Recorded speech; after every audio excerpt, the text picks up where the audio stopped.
Welcome back to the Strategy Sprints podcast, everybody. I'm your host, Simon Severino, and my guest today is an investigative journalist with more than 25 years of experience covering corporate news, including 17 years as a senior correspondent for Reuters International's news service.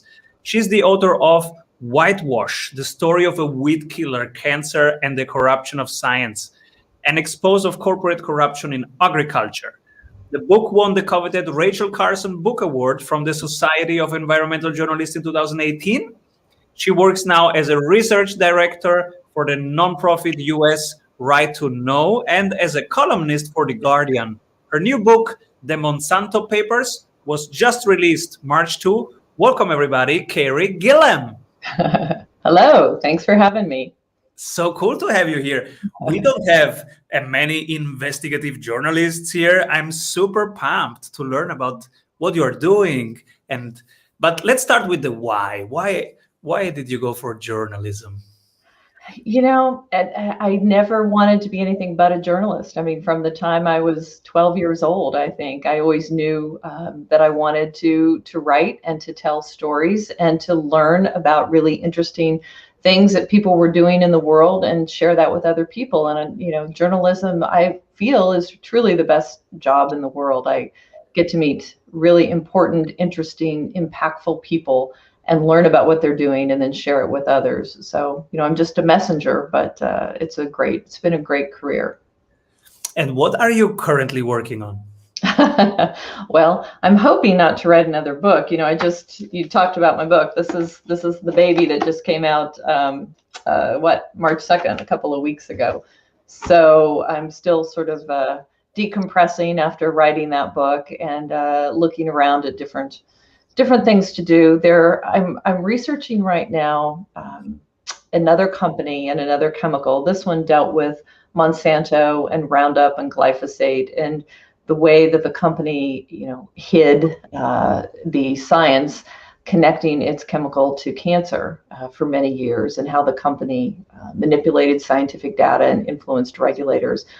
But, this is only one company. And what I found in my career is we see this over and over and over again. So, right now I'm researching another company and another chemical that's been doing a lot of damage since the 60s, actually, to our environment and to human health. And at US Right to Know, the nonprofit that you mentioned, where I do research, we file a lot of Freedom of Information Act requests and state record requests. We try to dig up what are supposed to be public records that the public is entitled to see what the government is doing on its behalf in respect to public policy and public health practices. And so we're doing a lot of that work and bringing these documents into public light. One thing we're working on right now, we may not want to talk about it too much though, is the origins of the COVID virus, and really asking for documentation from the CDC and other agencies about what they know about COVID and the origins, and gain of function research in laboratories around the world, and just really trying to understand matters like that are important to public health. I think I read an article from you in the New York Times where you said COVID is a wake-up call for us all in terms of health. Can you elaborate on that? Yeah, I mean, I wrote, when did I write that piece? I don't know. And other people have made that observation. COVID has been just such a tragedy for so many people. But what the data has showed us is that invariably the people who have been sickened the most, or the deaths that we've seen, are the elderly, but also people who, are diabetic and who are obese, who suffer from other health problems that make them particularly vulnerable to this virus, as well as, numerous other viruses. And, the sicker that our population is, just to begin with, obviously, the more tragic the toll of a virus like COVID. So I think it is a wake-up call, and should be, for all of us, that we need to adopt healthier lifestyles. We need to eat healthier. We need to, watch, what we're putting in our mouths. We need to exercise. We need to call for more protective health policies so that we're not living in a toxic environment where our air is contaminated and our water and our food contaminated with pesticide residues and other chemical compounds that scientists have linked to cancer, reproductive problems. It is a wake-up call that we need to work harder to create a healthier world, I think, or our children are going to face a really dark future. Writing the Monsanto book, was the research phase, was it dangerous for you? No, probably not. I don't know. I mean, over the course of this 20-some years that I've been covering the agrochemical industry, I have become the subject of a lot of attack and harassment and intimidation tactics by some of the big companies, Monsanto in particular. We've gotten internal documents that show that the company engaged third parties and consulting groups to level attacks upon me specifically, to try to silence me, to try to get my book, taken down, basically, my first book. So, and I have received threatening emails and been trolled on social media. So there have been times I've been fearful for my family, but not what a lot of journalists face, certainly not in a war zone and that sort of thing. So, but it is unfortunate, and I think, and alarming that very powerful companies, resort to these tactics quite often. I think trying to silence the messenger rather than trying to really address, the harms of their products and be truthful and transparent with the public. That's what we need, is more truthful and transparent actions by companies that are peddling these products that come with a lot of risk to our health. What can listeners do to contribute to stop the activities that you have investigated? Yeah, I mean, that's such a good question. People ask me a lot, what is going on with these corporate leaders, the people who head up a Monsanto or a Dow or DuPont or a Syngenta or, numerous companies that are creating harm with their products and not being truthful about the risks so that people can better protect themselves. And why are these people motivated? Well, the obvious answer is, profit. And, everybody talks about double-digit gains in EPS growth and, all of this sort of thing to gain the favor of the market and investors. But you really have to think long-term, and you have to think about what your products are doing to public health, to environmental health, to the sustainability of the planet, and really look at ways to be truthful with the public about the risks, but to modify practices and modify products if you have to have a longer run here.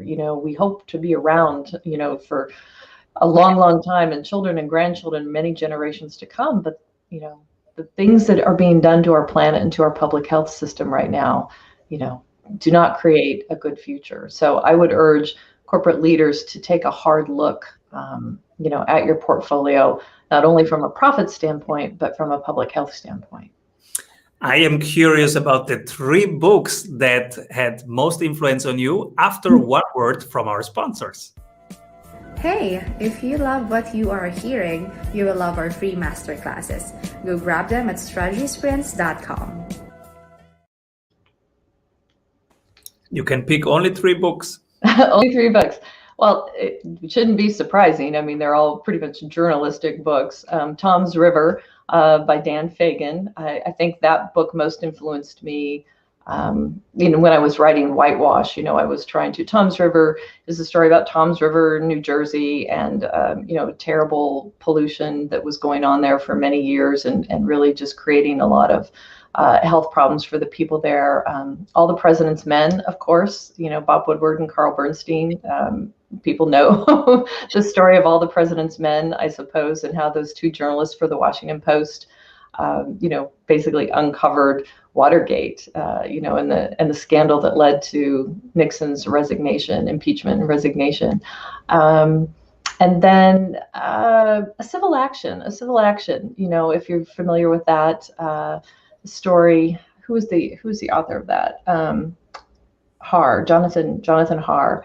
And they made that into a movie, but it was a story about a long legal battle and a lawyer, trying for many years valiantly to, represent these people whose town and water had been polluted, and they were suffering and dying because of it. And he, had to put all of his money and his reputation and his law firm basically on the line to try to defend these people and hold this company accountable. And it's a story of that man's fight, and that book really influenced the Monsanto Papers, because in this book, the Monsanto Papers, it really is a story about one man and his cancer, and then how he connects with a group of attorneys who have to take on the giant Monsanto, and they put millions of dollars of their own money on the line to create this case and to get these discovery documents and to bring in witnesses and just really try to build a case for this first ever trial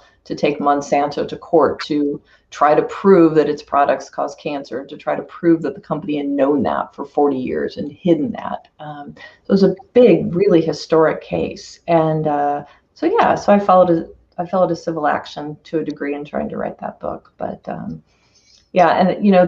case of Lee Johnson in the book has been rather historic, because it led Bayer, which bought Monsanto, to agree to pay roughly $11 billion in settlements now to 100,000 people around the U.S. Who say that their non-Hodgkin lymphoma is due to their exposure to the herbicide products Roundup. So it really has turned out to be historic, and it's a great reflection of what we were talking about earlier about the need for corporations to really look deeply at the impacts of their products on public health, not just on profit. Bayer has suffered, the German company has suffered greatly because of its acquisition of Monsanto, not doing proper due diligence, not understanding the liability that it faced when it bought Monsanto with these Roundup litigation cases looming. And their market share has plummeted. They've been sued by investors now. It's a really good case study in what can go wrong when you don't properly assess the risk of your products. Thank you, Alexander Baldele. He helped us, Jonathan Haar. And what is your perspective right now? Your government has 1 million vaccines per day rolling forward. What's your perspective? When is COVID going to be managed in the US? Gosh, I don't know. I mean, hasn't that just been, it's been such a crazy last year, I think. And, we all hope sooner rather than later, right? I mean, my family has not suffered. My husband got sick from COVID. My son got sick from COVID, but no one has died yet. My father died from cancer a few months ago. So cancer is really the main concern in our family. My husband has recently been diagnosed with cancer and is dealing with that. But in terms of COVID, I think we need balance. I think we need a balancing of the economic interest with the health interests. I think it's incredibly alarming that we've seen our government, shut down businesses and order people to be locked down, and to get it so involved in individual lives that in some states they're telling people they can't take a walk with a neighbor or visit a friend or have a child visit with a grandparent.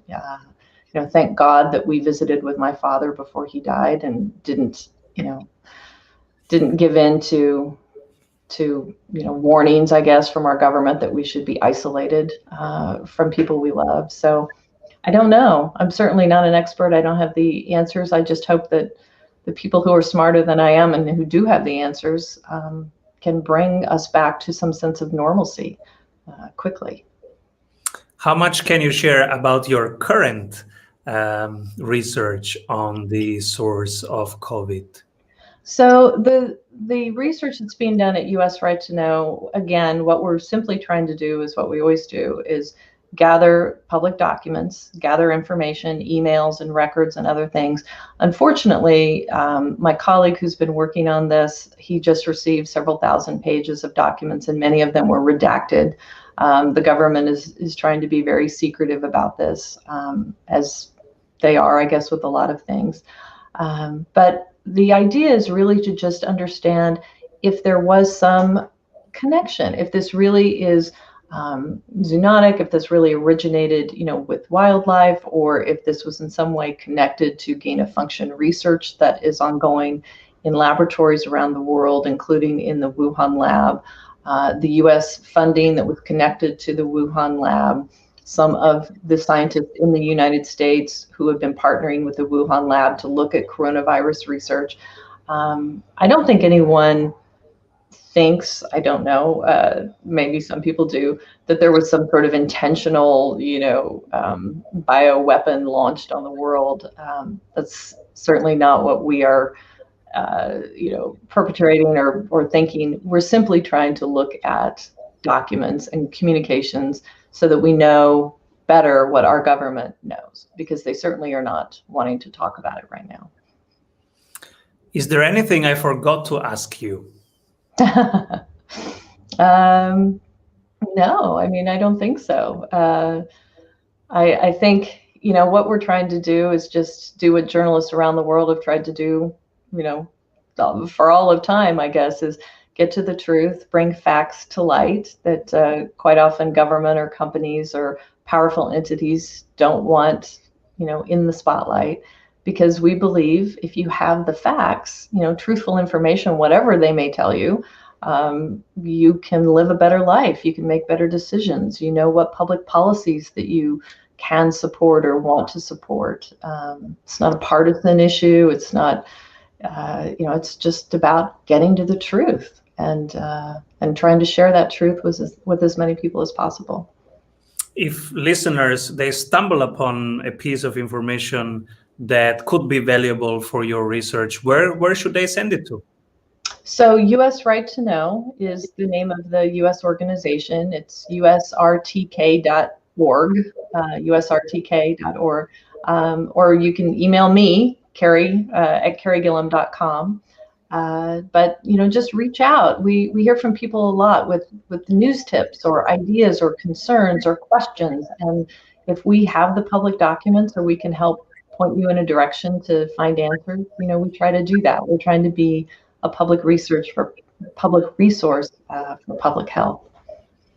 If there are young people listening right now and they say, oh my God, I have also the dream of becoming a journalist. What's your tip for them? Let's say they are in their 20s or even below and they want to become a journalist. What would you say to them? I would say go for it, definitely. I'd say you have to have a thick skin. You certainly can't be concerned about what people think about you or be afraid that you're going to be criticized or attacked or harassed for what you write.